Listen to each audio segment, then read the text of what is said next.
RGV comments. ఎన్నిసార్లు కొట్టిన చావని పావురా నువ్వు.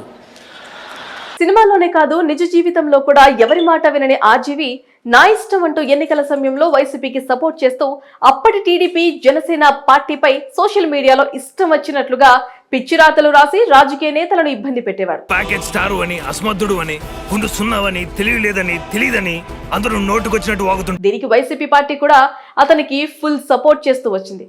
పైగా ఎన్టీఆర్ బయోగ్రఫీ, లక్ష్మీస్ ఎన్టీఆర్, చంద్రబాబు, పవన్ కళ్యాణ్లపై వివిధ రకాల సినిమాలు తీసి రాజకీయంగా ఇబ్బంది పెట్టే ప్రయత్నం చేశారు. ప్రమాణకంగా చెప్తున్నాను బ్రదర్, మీరు ఓడిపోయినందుకు నేను చాలా బాధపడుతున్నాను. ఈ క్రమంలో వైసీపీ ప్రభుత్వంలో వ్యూహం సినిమా విడుదల సందర్భంగా సోషల్ మీడియాలో అభ్యంతరకర పోస్టులను ఆర్జీవి పోస్ట్ చేసినట్లు ఏపీ స్థానిక పోలీసులకు టీడీపీ కార్యకర్త ఫిర్యాదు చేశారు.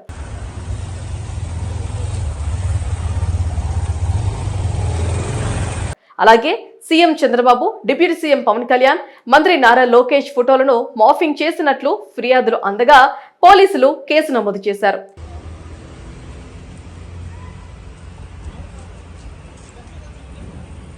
కేసు నమోదు చేసిన పోలీసులు నేరుగా హైదరాబాద్ కు వచ్చి రామ్ గోపాల్ వర్మకు నోటీసులు జారీ చేశారు. ఆ నోటీసులకు తనకు గడువు కావాలని ఆర్జీవి రిప్లై ఇచ్చారు. నాకు ఒక నోటీస్ వచ్చింది, నేను ఒక రిప్లై ఇచ్చాను, ఫలానా చోట ఫలానా తారీఖు నేను వస్తాను. మళ్ళీ మరోమారు ప్రకాశం పోలీసులు నోటీసులు అందించారు ఆర్జీవికి. ఆ నోటీసులు స్వీకరించిన ఆర్జీవి మళ్ళీ విచారణకు డుమ్మా కొట్టారు. ఫిల్మ్ వర్క్ ఉంది కాబట్టి అవ్వలేదు, ఆ ప్రొడ్యూసర్ కి నష్టం వస్తుంది కాబట్టి నేను మళ్ళీ టైం అడిగాను. ఈ దశలో ప్రకాశం పోలీసులు భారీగా ఆర్జీవి ఇంటి వద్దకు చేరుకొని సర్చ్ వారెంట్ లేకపోవడంతో అక్కడే ఆయన కోసం పడిగాపులు కాశారు.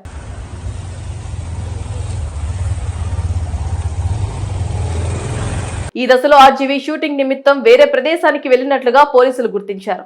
ఈ కేసు నమోదైన సమయం నుండి ప్రకాశం జిల్లా పోలీసులు 2 దఫాలుగా నోటీసులను రామ్ గోపాల్ వర్మకు అందించారు.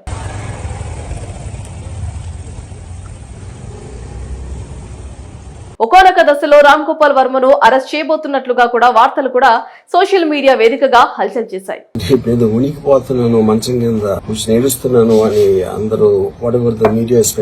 అయితే తాజాగా తనపై నమోదైన కేసుల గురించి రామ్ గోపాల్ వర్మ స్పందించారు.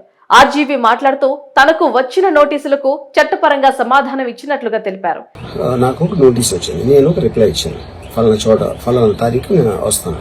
తాను కేసులకు భయపడి ఏడుస్తున్నట్లు, వణికిపోతున్నట్లు వస్తున్న వార్తల్లో ఎటువంటి వాస్తవం లేదన్నారు.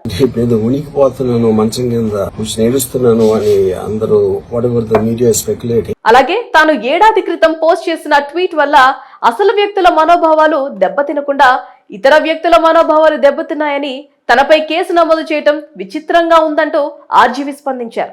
ఎవరి మీద అయితే నేను పెట్టానని వాళ్ళు చెప్తున్నారో వాళ్ళకి ఎవరో థర్డ్ పార్టీ, అసలు సంబంధం లేను. తనపై కేసు నమోదు చేస్తూ పోలీసులు పెట్టిన సెక్షన్లు ఎలా వర్తిస్తాయంటూ ఆర్జీవి ప్రశ్నించారు. కేసు ఎలాగా, ఈ సెక్షన్స్ ఎలా వర్తిస్తాయి అనేది అప్పుడు ఆబ్వియస్ గా నాకు వచ్చే అనుమానం. కానీ రాజకీయ నేతలు పోలీసులను ఆయుధాలుగా ఉపయోగిస్తున్నారని, ఆ అనుమానాలు తనకు ఉన్నాయని, అయితే తాను పోలీసులను, అధికారులను నిందించడం లేదని స్పష్టం చేశారు. Political parties weaponising the systems of the police. మొత్తం మీద తనపై నమోదైన కేసుల గురించి ఆర్జీవి స్పందించగా పోలీసుల రియాక్షన్ ఏ విధంగా ఉంటుందో వేచి చూడాలి.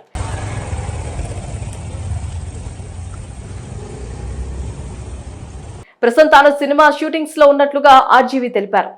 ఫిల్మ్ వర్క్ ఉంది కాబట్టి అవ్వలేదు, ఆ ప్రొడ్యూసర్ కి నష్టం వస్తుంది కాబట్టి నేను మళ్ళీ టైం అడిగాను. మరి మునుముందు ఈ కేసు ఎంత వరకు వెళ్తుందో, ఆర్జీవిని అరెస్ట్ చేసి కూటమి ప్రభుత్వం జైలుకు పంపిస్తారో లేదో వేచి చూడాల్సిందే.